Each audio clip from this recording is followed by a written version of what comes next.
होती तो आज सिखाती ना कि हाँ बेटा तुम यही बनोगी। हम तो थोड़ा जानकारी हमने कर दी थी, मम्मी इंटर पास की, उसके बाद मम्मी इलाहाबाद भेज दी, थोड़ा जानकारी हमें हो गई थी। अब तो ये छोटी बच्ची थी ना, इसे मम्मी ये बताती हाँ क्या बनना है क्या नहीं। अभी तो 11 में ही पढ़ रही है, जो समझदारी है वही बोलेगी। मैं जब से ख़त्म हुई तब से स्कूल भी नहीं जाने पा रहे हैं, इतना डर लगता है।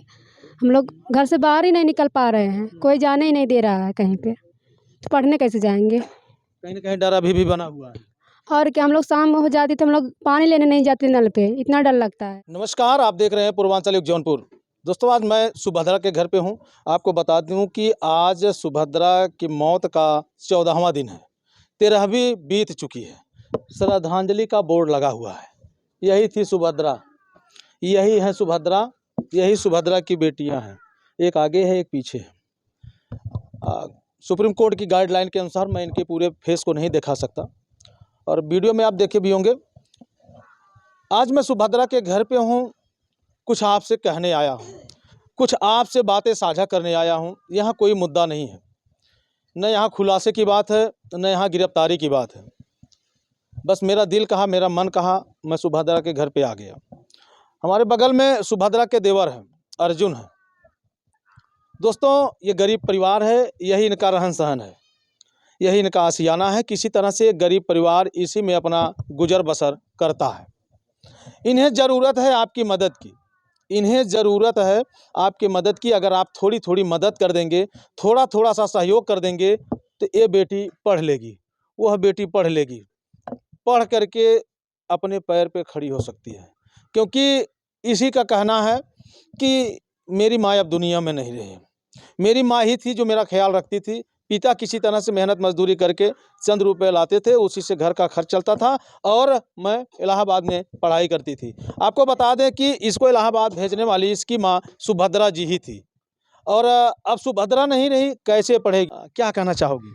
यही कहना चाहेंगे, बचपन से मतलब मम्मी का यही सपना था कि जाए मेरी बेटी पढ़े लिखे।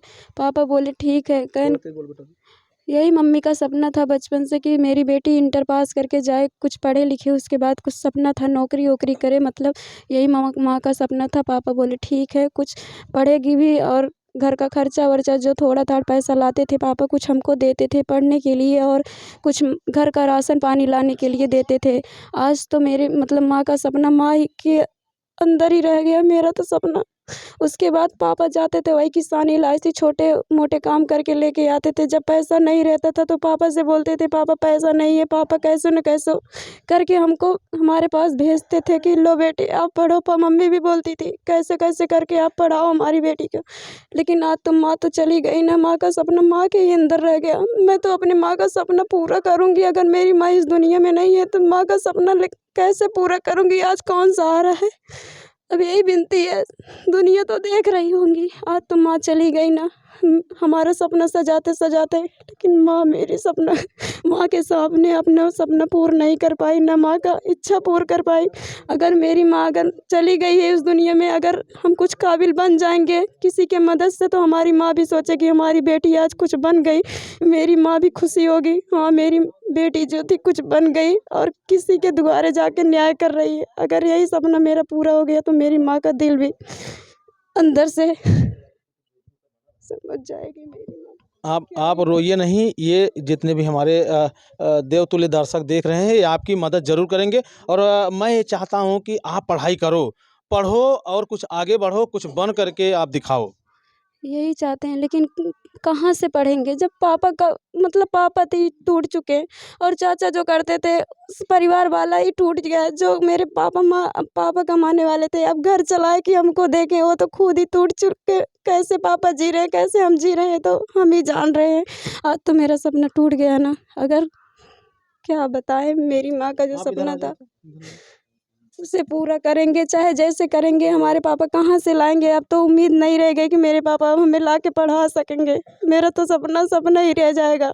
आपका सपना अधूरा नहीं होगा, आपको पढ़ाया जाएगा और लोग आपकी मदद करेंगे। क्योंकि बहुत सारे लोग ऐसे इस धरती पे पड़े हैं जो आप जैसे लोगों की मदद करने के लिए हमेशा आगे आते हैं। आप भी पढ़ाई करती हो? हाँ। कितने में पढ़ती हो? 11 में। पढ़ना चाहती हो? हाँ, पढ़ना चाहते हैं। मम्मी जब से ख़त्म हुई तब से स्कूल भी नहीं जाने पा रहे हैं, इतना डर लगता है। हम लोग घर से बाहर ही नहीं निकल पा रहे हैं, कोई जाने ही नहीं दे रहा है कहीं पे। तो पढ़ने कैसे जाएंगे? कहीं ना कहीं डर अभी भी बना हुआ है। और क्या, हम लोग शाम हो जाती तो हम लोग पानी लेने नहीं जाते नल पे, इतना डर लगता होती है। तो आज सिखाती ना कि हाँ बेटा तुम यही बनोगी। हम तो थोड़ा जानकारी हमें कर दी थी, मम्मी इंटर पास की, उसके बाद मम्मी इलाहाबाद भेज दी, थोड़ा जानकारी हमें हो गई थी। अब तो ये छोटी बच्ची थी ना, इसे मम्मी ये बताती हाँ क्या बनना है क्या नहीं। अभी तो 11वीं पढ़ रही है, जो समझदारी है वही बोलेगी ना। क्या समझदारी है, इसे क्या बोलेगी, क्या कहेगी? माँ होती तो आज समझाती ना कि तुम ऐसे नहीं ऐसे करो। आज तो माँ ही नहीं रही दुनिया में तो कौन समझाएगा? हम कितना इसे समझाएंगे? हम खुद ही नहीं समझ पाते तो हम इनको क्या समझाएंगे? आज पापा इतना नहीं समझा पाएंगे, लेकिन माँ अगर रहती तो आज माँ समझाती कि हाँ ऐसे नहीं ऐसे करो। आज तो माँ नहीं है ना, माँ का दर्द कौन समझेगा? जिसके पास माँ नहीं होगी वही समझेगा कि हाँ माँ का दर्द होता क्या है, वही लोग समझेंगे जिसके पास माँ नहीं होगी माँ का दर्द। और ये दुनिया क्या कहेगी? बस चुप रहो, माँ चली गई, किसी के सहारे जियो। किसके सहारे जिए? माँ तो है ही नहीं, तो माँ का सपना कौन पूरा करेगा? माँ का प्यार दुलार कौन देगा? कोई नहीं दे सकता। मेरी माँ का जो जितना प्यार था कोई नहीं दे सकता। ये दुनिया भी आके कहे हम माँ बन जाए ना, तो मेरी माँ की तरह कोई माँ बन ही नहीं सकता। बस यही हमें उम्मीद है। देखिए, माँ तो माँ होती है दोस्तों, और माँ की जगह कोई ले नहीं सकता। तो मैं ये चाहता हूँ कि आप जितने भी मेरे प्यारे भाई बहन पिता तुल्य इस वीडियो को देख रहे हैं, इस गरीब परिवार की मदद आप ज़रूर करिए। तो अभी मैं सोच रहा हूँ कि शुरुआत मैं खुद से ही कर देता हूँ, क्योंकि जब मुहिम चलाई जाती है, कोई मुहिम छेड़ी जाती है, तो शुरुआत खुद से करनी पड़ती है। तो ऐसे में आप लोग इस परिवार की जितनी हो सके उतनी अधिक से अधिक मदद कीजिए। वीडियो रोको।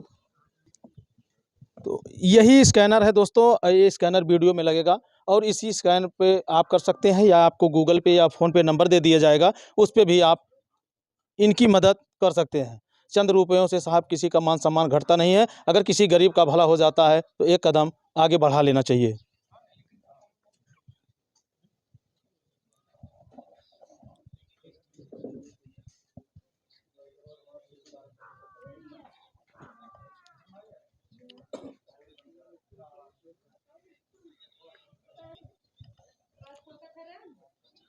हमने इस बच्ची की मदद किया, इसलिए किया कि ये बच्ची पढ़ ले, पढ़ करके अपने पैरों पे खड़ी हो जाए और अपने परिवार के लिए कुछ कर सके। और उस बच्ची के चाचा जी हैं, इनसे भी बात करते हैं। क्या कहना चाहेंगे सारे ऑडियंस से आप? मैं यही कहना चाहता हूँ सारे ऑडियंस से, हमारा सहयोग करो और हमारे छोटे छोटे बच्चे हैं, इन लोगों का पढ़ाई लिखाई का थोड़ा खर्चा और थोड़ा वो हेल्प करें। हम तो यही आप लोगों से उम्मीद करते हैं, क्योंकि अभी भाभी की तो चली गई, लेकिन भाई अभी उनको भी कुछ समझ नहीं आएगा क्या करना है क्या नहीं करना है, क्योंकि अभी जिसके पीछे एक ही औरत अगर चली जाए तो फिर कोई सहारा ही नहीं रहता, तो उनको फिर कौन समझाएगा क्या करना है क्या नहीं करना है। तो हम तो यही हाथ जोड़ के सबसे विनती करते हैं कि हमारे परिवार का थोड़ा हेल्प करें और मदद करें। दोस्तों, जब कोई मदद किसी के करता है तो भगवान उसकी मदद करता है। मदद से कभी पीछे नहीं हटना चाहिए। बाकी जीवन का खर्च जीवन भर चलता है, तो ऐसे में इनकी मदद करने से ताजमहल नहीं बनेगा, इमारत नहीं बनेगी, बिल्डिंग नहीं बनेगी, बस इन बच्चियों का भविष्य संवरेगा। और मैं चाहता हूँ कि इन बच्चियों का भविष्य उज्जवल हो, ये कुछ बन लें, क्योंकि साहब जीवन जब बैसाखी के सहारे हो जाता है तो ज़्यादा दिन तक चलता नहीं है, ज़्यादा दिन तक टिकता नहीं है। ऐसे वीडियो देख करके आपको कैसा प्रतीत होता, कमेंट करके आप अपनी राय ज़रूर दीजिएगा, लेकिन मदद करने से पीछे नहीं हटिएगा। जय हिंद।